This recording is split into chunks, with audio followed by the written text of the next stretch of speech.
Welcome to the Tile Happy Hour. This is a unique time, and we hope you had a great Christmas if that's what you're celebrating yesterday. But today we are going to reintroduce you to our friend Josh, who we went in depth about his renovation, and it was a popular episode. So we're replaying it here, and next year we hope to hear from you. Did you like this type of episode? It seems to be very popular. We'll jump into some more of these. Leave us a comment below. John, what do you remember about Josh's episode? What was your favorite part before we jump in? Yeah, well, it's just his personality was dynamic. It was really exciting. I didn't know him until he came onto our show, so it was really good to meet him. A lot of people had the same response to Josh, and we're hoping that. So that's why we picked this. It's the day after Christmas. Honestly, Craig and I don't want to work today, so we're actually just doing a rerun. This is the encore presentation of an episode that really had a lot of good vibe and a lot of good feedback, and it had some traction out there in the social media land. So this is our gift to you. You're welcome. So Merry Christmas, and New Year's is coming, so Happy New Year as well. All right, take care. Enjoy this rerun episode, rebroadcast, whatever you want to call it, of Josh's teardown from us about his upcoming tile renovation. Take care. Awesome. I've had this idea in my head for a long time to have a live. Do you ever get up early on Saturday and Sunday mornings and listen to the live plant shows where they talk about how to plant your garden, and people call in and they go, well, if you want to plant honeysuckle this week, and they talk you through the process. You ever listen to those? I remember years ago, I did some guy named, what's the guy's that got a strange, funny, nerdy name. And I did listen to that a couple times. I know what you're talking about. It's crazy enough. Well, I've had this thought in my head is I want to do that for tile. Well, a friend of mine that I've known for a really long time has a YouTube channel, and he is a DIY guy. I mean, that's what he does for his YouTube channel. Professionally, he is a mechanical engineer, super smart. I've actually kind of gotten scared for his life. I hope he's got good life insurance, because I actually saw him working inside of his electrical panel in his house, and that scares me. But he and I comment back and forth. We kind of support each other on YouTube, and he's like, I got some tile projects. And so when our guest canceled, I said, John, let's bring him on and let's kind of roast his project and him and try to help him develop a project. So, and John didn't know what else to do, so he agreed. Yeah, I barely even half of what you just said I just heard for the first time. So let's do it. Well, what makes him a DIY is because it's not. First of all, it's DIYer, and that stands for do it yourself, John. Okay, what did I say? What did I say? You said DIYer. Oh shit.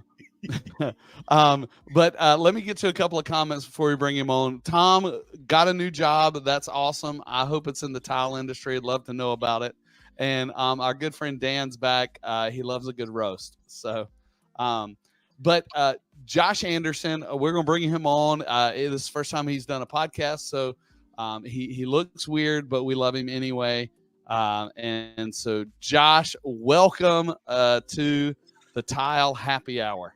Oh man, I'm happy to be here. I'm already cracking up at listening to what you guys were just talking about, so I don't know if I'm gonna make it through this without crying from laughing. So, hey Josh, what's happening? Good to meet you.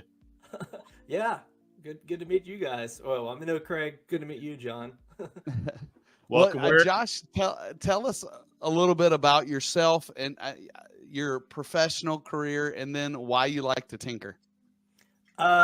Oh man, that's a whole box of worms. No, I've always liked to take stuff apart, like to tinker with stuff and fix it.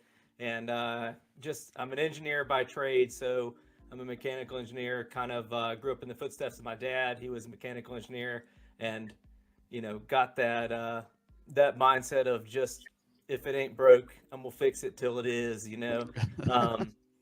Just like to fix stuff and see stuff get better, and also have a huge cheat streak in me. So I'm sure that'll come out in this somehow. But yeah, Cheap streak. like I like that. I like doing that stuff, and a lot of people. You're frugal. There's nothing wrong with being frugal.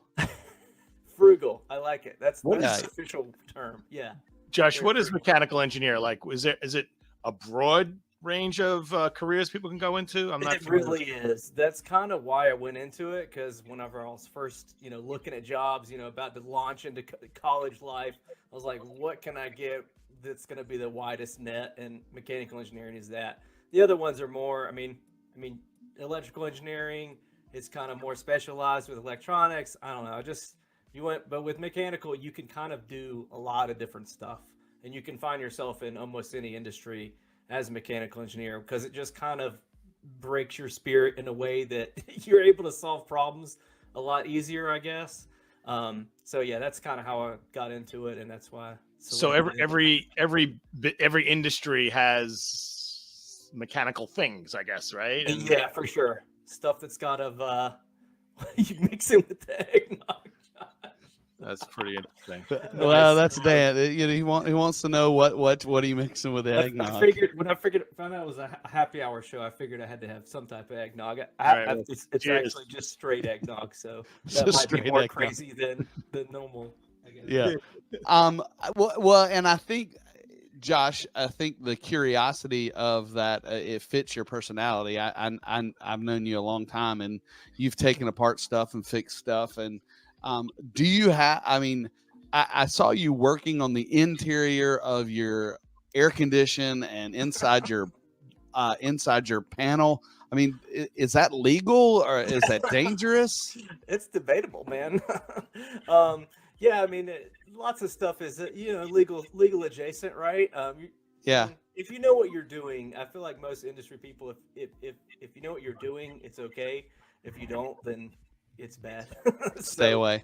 Yeah, stay away. I mean, I'm not gonna do anything that warrants having to get, if it's gotta be permitted or inspected, I'm probably gonna call somebody to do that. You have insurance on your home, I'm correct? not above farming out jobs as well. Well, you have insurance, but if you have insurance and you do some things that need to be inspected and then it burns down, the insurance company's got to find a loophole, right? That's true. That's true. You got to be. All right. Well, the reason you're here is I know you just recently moved back to Eastern North Carolina, and I don't know the status of your home, but I know it's an older home. And you mentioned to me some months ago, hey, let's figure out how to get updated. So tell us a little bit about your house and the age and all that other stuff. Give John some background. I can see his gears are turning already. He's thinking, okay, older home. He's going into that sales mode. Yeah, this house has kind of got me legal schmeagle. These comments are killing me. This house has got me into a lot of projects pretty quickly because it was built in the 90s. It's around 90, I think 95. So there's a lot of that decor still around. And then obviously they did a lot of weird stuff in the 90s with, plumbing and fans and, not venting your exhaust fans in your bathroom to anywhere except for the attic, stuff like that. Like it just kind of some of the stuff that makes you kind of scratch your head. And any popcorn ceilings, or that was ages? Oh yeah, that was actually you're right, man. That was the first project I did in this house. Seems like that. I remember that. Yeah. I did the whole upstairs. It was all popcorn. And it ripped out the carpet too, because obviously that was what I did. Just scraped it all down onto the ceiling, and the carpet had to on go. the carpet. Roll it up, take it out. Yep. And so your house, it's a brick home. It's on a crawl space, correct? That's right. Yep, that's right. Yep. I did my research. Scary crawl space, actually. So the pictures you sent today are of your master bath. Is that right? Or is this the guest bath? You're right. That's the master bath. Well, I think it might be a mixture of the two. So when we moved in, the worst room was that master bath. And I made a promise to my wife that within a year, that will be done. I'll take care of that. I got this, honey. And here we are, a year plus. And you haven't started yet. haven't done anything. All right, John. So you're coming in blind, John, and you're the tile guy in the showroom. You want to see the pictures first, or what do you want? What questions do you have? Where should Josh, and we're going to assume Bethany's here, where should Josh and Bethany begin?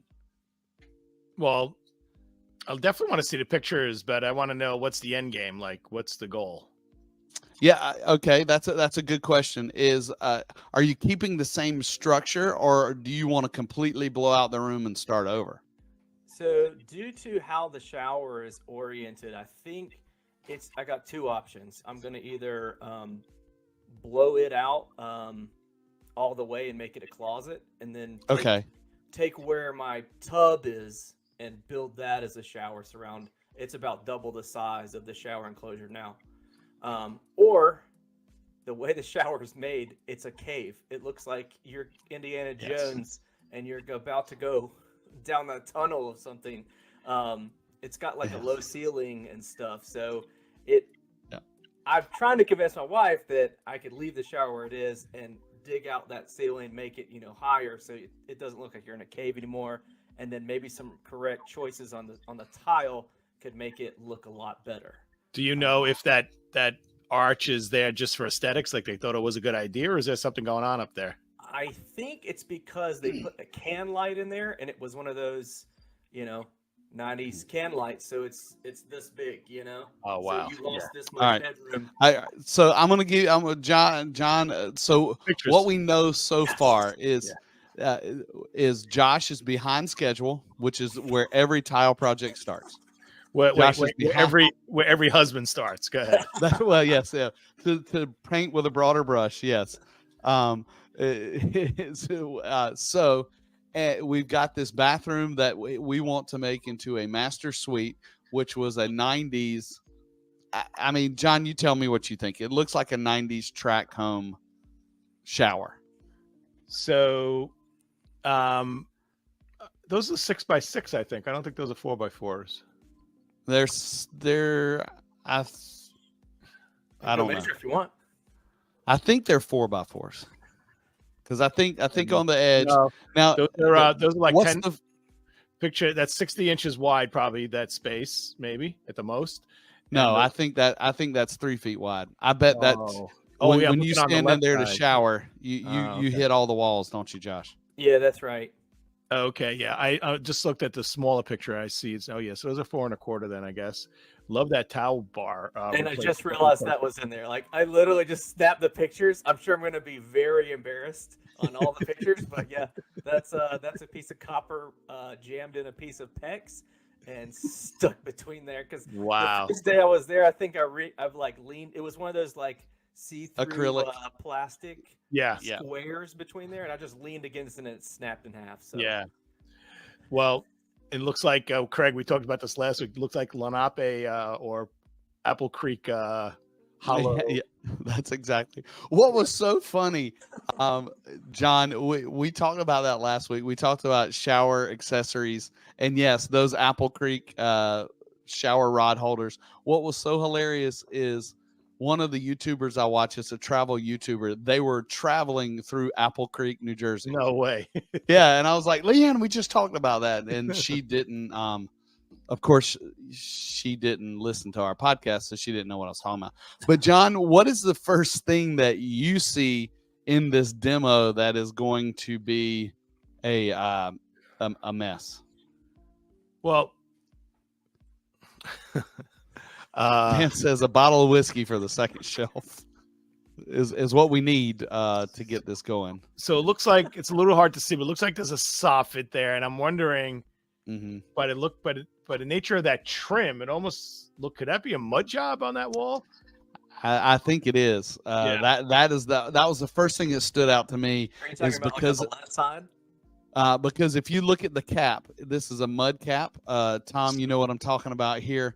It's Josh, if you look at the picture of the rounded edge where see how it wraps the corner. The corner. If it's to a tile nerd, that's a telling sign of you need to use that trim because of the scenario behind it, and because it's kind of wide. it kind of tells us there's some cement behind there instead of just like thin glue or something to that effect. Craig, would you agree with that? Yeah, I that was the first thing I thought when I saw this picture, is that I bet this shower probably has, I don't know if it has a lead pan, but it probably has a chloraloid pan. And I would bet it is mud floors, mud walls all the way around to the outside. So let's bring this down to like yeah, like we got a novice level. Yeah. Basically, Josh, you're good. screwed. Is that No, bad? it's bad. No, it's good. It's bad. It's good because you probably don't have a leak. Like you're probably changing it because you just need an update. But That's it's probably right. Yeah. probably in good shape, which makes it difficult. And that's one of the strange things about the tile industry, is that if you get a good quality tile and you install it in a really nice way, it has longevity. It doesn't have like a planned obsolescence like other things like a car or a dishwasher or a refrigerator, right? Yeah. So it's interesting in the tile world, like you're not forced to rip it out and do it over until you just can't, till it's close to getting the divorce. And then you're like, all right, we got to do it. So, Josh, tell me, what is on the opposite side of this wall? Is that where your tub is? So, to the left or through the wall straight? To the left. So yeah, to the left. I should have snapped you a picture of the tub, but yeah, I'd say it's a tub that's tiled in on one side, kind of. It's like a garden tub, so it's kind of tiled in on one side, and it's probably double this size. Sure, yeah.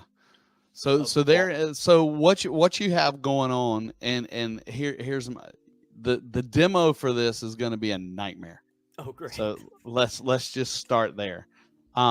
It's this tile, just based on the pictures that you sent. I'm ready. You're ready. You got your. I bought the tools already. You need that. You need about 7 more of those and 4 more people. And I'm out of town that weekend. A couple of these. Yeah.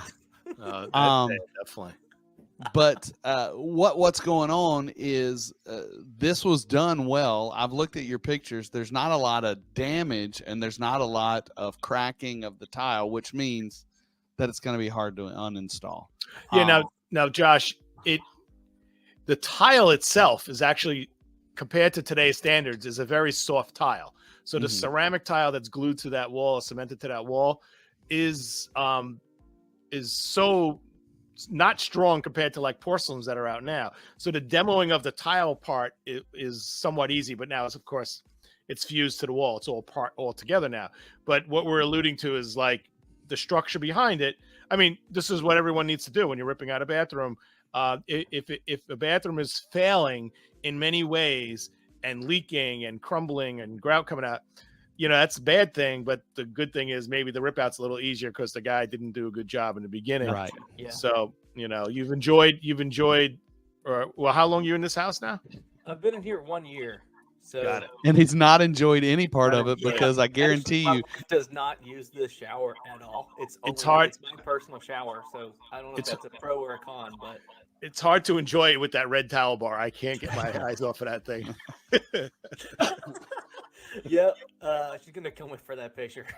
Yeah. Because what's going to happen is when you start taking off the tile, there's a mud backing behind that. And that's not the hard part, but the mud backing has a lath, which is a metal mesh sandwiched into the mortar. And that is screwed to the studs or a board. So what's going to happen is when you start demoing the tile, this stuff is all going to be like an accordion of concrete. And it's going to be really difficult to maneuver around. I would suggest a Sawzall with a lot of concrete blades is going to help. But I think, and John, you're the showroom guy. I think to update the area, you need to open that whole thing up, especially since your tub is right there, and have a tub shower combo, or you could do a tub delete, even though some people like to keep the tub. Yeah. I would consider not seeing the floor plan. I would say, make it much bigger. And what do you want? a separate tub and shower still, or do you want to just blow it up and make it one big? Undecided. I think if we can swap the tub or get rid of the tub and get a bigger enclosure, we'd probably go for that. We have a tub in the kids' room, so we've got the one. I understand that getting rid of all tubs is not a good idea, just in case for reselling, but we still have one. That's what's there now is a jacuzzi tub, and that's the reason it's not being used. It was actually leaking, so that one's completely out of commission. So it's getting demoed no matter what. But yeah, maybe it makes sense. I would. I mean, the new thing now is open it all up and have glass, a glass enclosure, and if you don't want to put a tub back, you don't have to. But from looking at that picture, you could blow out the wall across from the shower to where you're. I'm pointing at it, but you can't see me pointing at it. Blow out that wall completely and open up that whole area. I know you sent me pictures of the floor tile from the shower, but there's floor tile in the actual bathroom too. All correct? That's right. So that's in the shower. Oh gosh. Oh, wait a minute. Yes. Oh, yeah. Here. Let me. Yeah, that's the floor tile. So that is the floor tile. That was one of the things I was like, it's the good, the bad, and the ugly. Like when we came in. This is the ugly. Gosh. This is when remember that cleaning and maintenance show we did? We need to send him a copy of that. Yeah. Well, that looks like it's rust of some sort, right? I mean, that's. Yeah, but I guarantee you, it is the rust. It is where from underneath. It's coming through the grout. Nope. It is the bolt from the toilet is rusting out and dripping onto the tile. Am I right? That was it. That's exactly it. Wow. And that toilet's getting demoed too. So yeah, I mean I just wanted to show this is what I'm dealing with. But what's funny is I googled how to get rust out of tile, and it was like use baking soda. So tried that. Yeah. Didn't do anything. Tried Clorox gel, didn't do anything, and I'm just like, all right, this thing's gonna die. So it's well, this tile, I remember this tile. It was a Dowtile AO product, and Tom, the home is 1995. This was one of those tiles that they created that it's on the same body as a wall tile, but yet it's got a special glaze on it that you can put on the floor tile. And they made it in hexagon, they made it in 6x6, and they made it in 4x4. And it was difficult to clean because when they glazed it with this bumpy surface. I don't know if they just put extra glaze on it, and then it was not real shiny. So it did have some absorbativity, if that's a word. That's not a word, but anyway, we know what you're talking about. So Craig, American Olean was called Crystalline, and Dowtile is called Crystal Tex. You're exactly right. I couldn't think of the name of it. That's exactly right. And it's like an orange peel texture, so it adds some slip resistance, but it still had some patina to it, so it didn't look too commercial. And it was an upgrade from like a porcelain mosaic. Yeah, right? Standard semi-gloss or porcelain mosaic. And yep. That picture to the left is like the bumpiness. Yep, that's the bump. Yep, the orange peel that you see at that top left-hand corner. And what's crazy is this style tile has kind of come back around, hasn't it, John? Well, hexagons have made a strong comeback. Textured. Size. Yeah, it definitely has come. And what's not back is that round top cove base. That's out. We're not using the cove base. You see, Josh, on the bottom, between the wall and the floor, there's like a little curve that kind of curves down. It's a nice feature. It's called it's like a sanitary cove base. S3419 is the part number. Yes, S3419 or 3619. I can't tell if it's 6x6 or 4x4. John just got an email. I just got an alert that I need to plug in, so I get to get some juice. Don't go anywhere. So that is Yeah. So Just joking. I got a couple of questions here. Yes, Tom, I believe it is a mud job. What So what? what's Can you? Keep going. What's that's what the what rum does does to to. grout in terms of- Of course, Dan. What was your question? I was gonna say, what does the mud mean? The mud is kind of what I was talking about. Concrete. It's got you've got your studs of your wall, which you know, and then it either has a backer board on it or it may have that laths directly on there, and then they put wet mud, is what we call it. It's just a concrete mixture on the they put wet mud on the wall, and I would bet the floor is probably not mud. Yeah. It- How far 19 up does it normally go? it'll be that entire shower. Okay, gotcha. And yeah, Tom or anybody listening online, I would think 1995 it's probably a cement board floor. I bet it's not a mud floor, but it probably is a mud wall. That's just my bet. But cement board is hard to remove also. But I would definitely, if obviously I think you are probably going to stay here for a while, and your wife wants to enjoy it. I think it's worth tearing out the whole bathroom, opening up that whole shower, and having a retreat. Yeah. Well, Josh, for 1,000%, there's no way of update. I mean, the only way to update the bathroom is if you figured something to clean the floor and change the vanity out, or color the grout.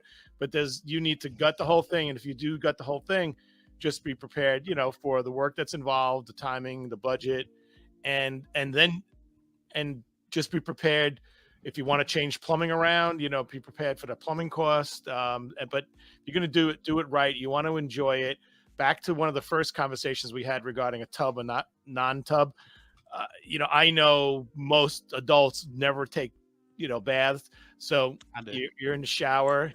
I took a bath today at 2:00. Wow. I'm just telling you. You can ask my wife. I just like taking a bath. I don't know why. I don't know my why. wife calls it soap soup. So hopefully Craig's not going to buy your house, because then he's going to be upset you don't have a tub. But the thing is, right. Josh, most people want a big shower. If there's two people using the bath, they're using a shower at least twice a day, if not more. Right. You want elbow room. You want maybe a bench. You maybe want somewhere. Some people want like a little ledge where someone could shave their legs, and they put these little features, these little corner soap dishes, so you don't have to have all the soap like out like in the middle. You can have it in the corners, and so there's a lot of like quality of life things I think that you can do. So absolutely, I'd be like all in, meaning rip it out, gut it out, and start from scratch. And that's definitely the way to go. And Craig talked about be prepared, really seriously, get some really good gloves, because you don't want rusted wire lath cutting through your hands when you're ripping around the walls. Sawzall definitely important, so you can cut through it. Craig, is there such a thing of a mud job without the lath, or is that not possible? There is.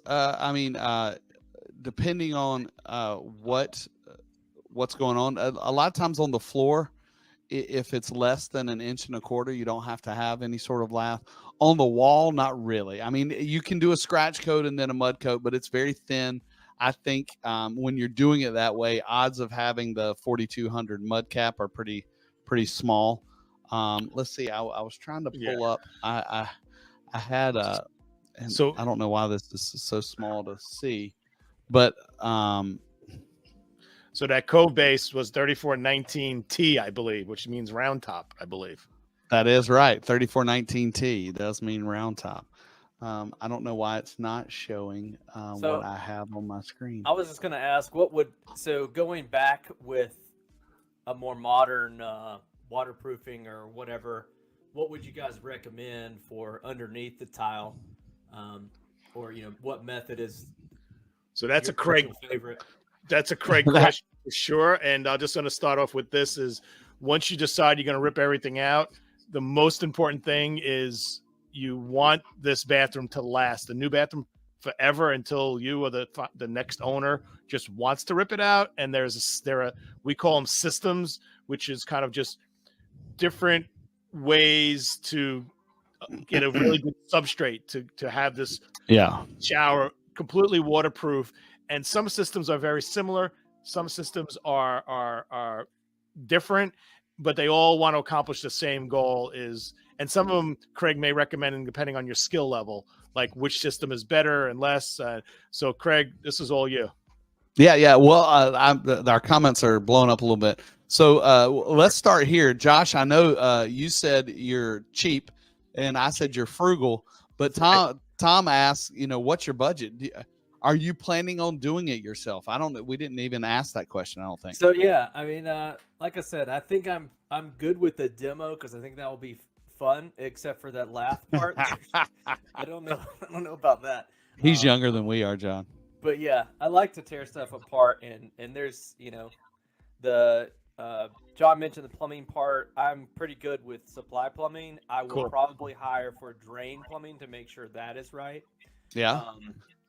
But as far as doing all the carpentry to get everything set up right and laying the waterproofing, I want to do that. The tiling itself, I know is more of, it's kind of like drywall where you need to be good. There's some artistry in it. Yeah, that's right. And if there's one little tile that's a little crooked, I might not ever live again. So I probably will end up paying someone to do the tile itself, but product selection is where I'm kind of wanting some input too. Should I go large format tile? Should I go right? Well, I don't know. That's where I'm like, I have no idea, and that's I'm not sure. Well, so Tom, to answer your question, he's trying not to have a budget. He's trying to do it on the cheap. Right. So we're figuring that out now. Tom, I don't know if you want to drive up from Florida and do it. Maybe he's offering.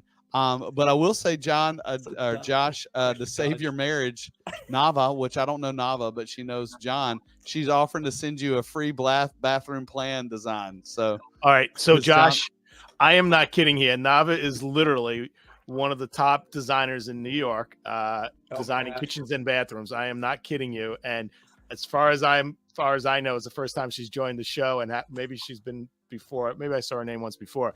But if she literally is offering that as my friend, I would take that. I would take her up. Nava, thank you so much. It's very kind of you. That's awesome, Nava. We'll get John to connect the two of you. And hey, we'll start with a design.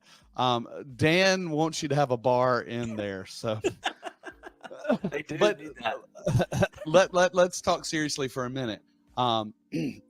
Once you do your demo, and I know you're capable of doing that, I think somebody said, I don't know who said it. Dan said, send your wife on a trip when you do your demo. So send her away for the week, not the weekend. You heard me right. The week, and you can do that demo, and then we can decide how you go from there, the substrate, all the other things. I've got some great things that I'd love to help you out with and help you get to where you're going. The substrate's critical. One of the crappy things about some of the older homes is I don't think they did a great job of stiffening up the floor. So sometimes the floor is a little soft. And I can talk nerdy terms with you because you're an engineer, but your floor has to have a L over 360 to be stable for porcelain tile. If you upgrade to stone tile, it's got to be L over 720. And that means all across the floor, no soft spots. And once we get that fixed, everything else is pretty easy. The waterproofing, all those other things are pretty similar. Once you and Nava, your New York designer, get squared away, the technical details of that are pretty simple. And I will say, I'll go ahead and plug TileBar. We've got some great tools at tilebar.com that can help you kind of design and plan taking Nava's suggestions and kind of bringing that to life, even as far as vanities and shower doors and all those things. Little plug for tilebar.com. But those things are cool. I agree with you. Supply plumbing is easy. The drainage, I wouldn't be too scared of it, but if you're nervous about it, get somebody that knows what they're doing to do it. The good thing is they make some tile systems now that you can do the drain really simply, and Okay. I can get you some tutorials on that. That'd be great. See, I like, if you're going to be demoing it and spending your time on it, you know, your time is valuable, but it's good. That's where you can contribute to this project and save the money per se in getting the right product, hiring the right tile installer, because that's so important. And all the things that Craig's going to work with you on, you know, that's behind the scenes, and that's important. You know, that's ultimately, you know, very important, but it's kind of a given. That's where we're going to be. Is going to have a nice sealed, secured bones to the bathroom, a good layout. Maybe Nava can help you with that. And then, you know, getting, well, John, before you move on, yeah, you're talking about quality of personnel. I got something I want to show you. Yeah, sure. I know we just finished Halloween, but this is not paranormal activity. I talk about it a lot. Lack of movement joints. Biggest failure in our industry. This video shows what happens when you have something that doesn't want to move and the building around it moves. There is a failure. Always use movement joints. TCNA tells you where and when. EJ 171. Note it. Do it. Believe it. If you don't, you could hear these ghosts in the middle of the night and ruin your tile and have to pay for a replacement. Scary, huh? Wow. You just scared Josh away from doing this job. Yeah. So Josh, as an engineer right now, I don't even know what those are. Yeah, as an engineer, you know about thermal activity and thermodynamics, and that video is one of the examples of how someone set a tile job incorrectly. The temperature changed in the building, and the building moved around the tile, and it just blew the tile off the floor. And that, with all the cameras now and security footage, we're getting some really cool videos. But can you imagine coming home after work and you go up to your condo at night and all of your tile has jumped off the floor? It's like, you know, it's even what scarier happened? that is being home when that happens and hearing that going on. Talk about paranormal. Craig, what you don't know, what you don't know what you just did. You just showed a video that as you're playing it, I'm like, that's the main question I got on Instagram the other day. Gene Goldsmith, who's a New York guy, he's president at Timely Signs. He's a sign geek, not a tile geek. He's a sign geek, and he provides all sorts of signs for businesses. And he asked the question: explain what a movement joint to us DIY guys, please. So he must have listened to a previous show, because you mentioned movement joints last time. I talk about it all the time, and it's because it is the biggest failure in our industry. And sometimes it's not, most of the times it's not as dramatic as what I showed on that video. Most of the time it's just a cracked grout joint or a cracked tile.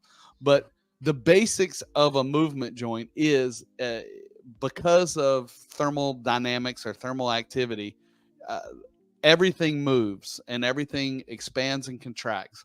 But substrates and buildings expand and contract at a different rate than the tile does.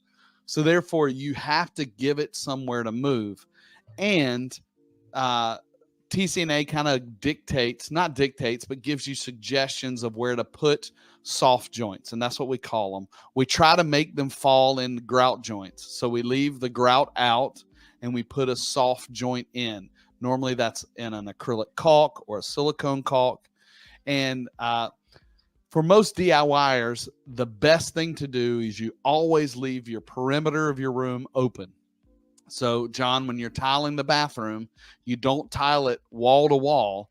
You leave that last joint between the tile and your wood base open, and your shoe molding will cover it. And that normally protects a small enough room enough for that shifting. Once you get to a larger size room, then you have to start putting them in the middle. Now, where I see most of the failures are wall tile. People don't put the movement joints in the wall tile that they need. They'll install a backsplash directly on their granite countertop with no joint between the granite countertop and their tile, and it cracks. You've got to space that tile up and put a soft joint there, because little Timmy's going to get the Golden Crisps off the top shelf, and he's going to jump on the counter, and when that counter moves, it's going to crack your tile. So the rule of thumb to think about is the perimeter of your room, any change in material, so going from wood to tile, granite to tile to metal, and any change in plane. So that's going from a vertical installation to a horizontal installation, or going from one wall to another wall. All of those different scenarios are places where you need a movement joint. Hopefully that answers his question. Yeah, no, definitely. That's hopefully Gene's watching, and if he's not, I'll alert him that we answered his question here live on Live. Tile That's Happy right. Hour. Live on the Tile Happy Hour. Did you ever see that meme? You guys mentioned the bar. The guy, there was a picture, and a guy says, "My doctor said I'm getting older now. You should install a bar in your shower." And the guy showed his shower niche with all different like vodka bottles and stuff like that. Yeah, I think that was Dan. Dan, all he has talked about is putting a bar in Josh's thing. Fridge. I'll take a mini. Nava thanks you for the kind. Yeah, Nava thanks you. Well, it's true. I mean, she deserves. She's an icon in the industry. Sorry, I had a cough. So I would say this. So Nava is very gracious and can help you with a floor plan, and I'm sure there's no strings attached. But there are designers, and possibly Nava could do this also. Is she can help you with a rough layout. Then you could hire a designer who does things virtually. Like designers go to our website, look at your floor plan, and can work with you and give you some kind of storyboard digitally, as if you were sitting in the same room together. So I see a lot of designers doing work nationally, internationally, where literally we can have samples sent to the designer's house, send samples to the homeowner's house, and they can have a meeting on Zoom, or and literally get things done. So I would highly recommend that you talk about a professional approach to the installation and a professional approach to the design, because it's really super important. Yeah, and I think as with anything that you probably deal with day in and day out, Josh, is having an end goal before you start is critical.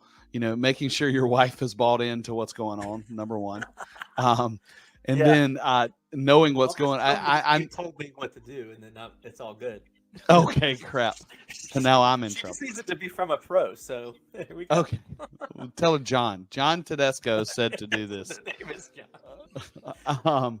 But yeah, having that plan in place, and then the part I struggle with is the part that John's good at is picking out the tile. I don't know what goes together. I can't match my clothes. I mean, so all that stuff like that. But there's so many different ways around it, and the cool thing is it can be fun, but it can be frustrating. So you got to balance that. But I know you're not shy to any hard work. I've seen the work you've done, but I think it's going to be a great project, and I look forward to. I'm going to send you guys updates as I go through and do it, and questions.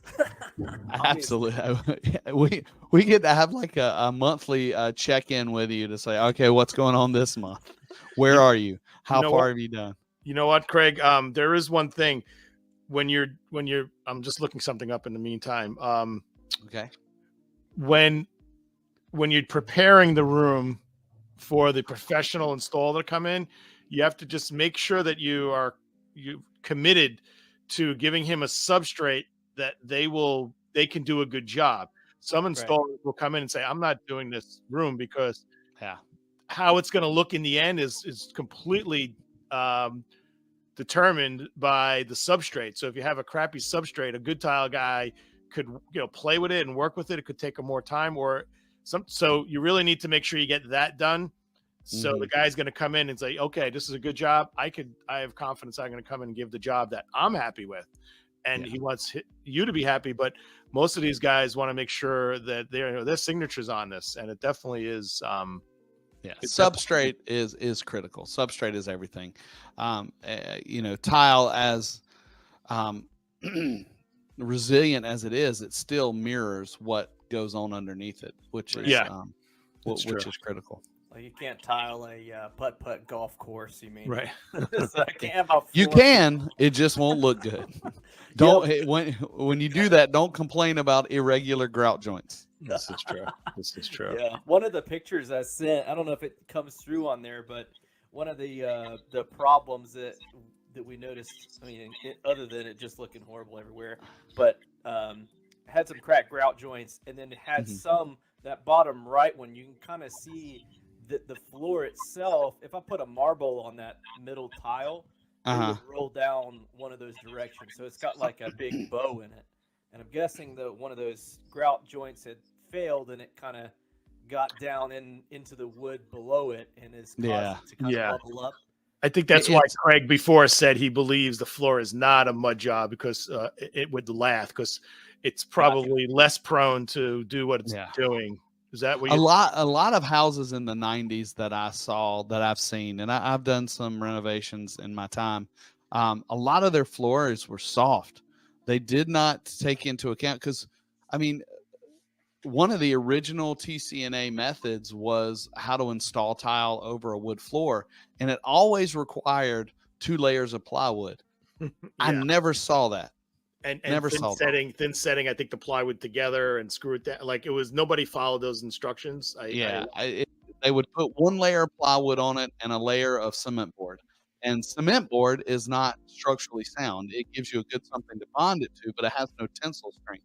So therefore, if the floor is soft, it's just going to bounce with the floor. Yeah. Hey, Josh, when you pop those tiles, those floor tiles, I know Craig and I were tile nerding out, talking about crystalline and crystal tex.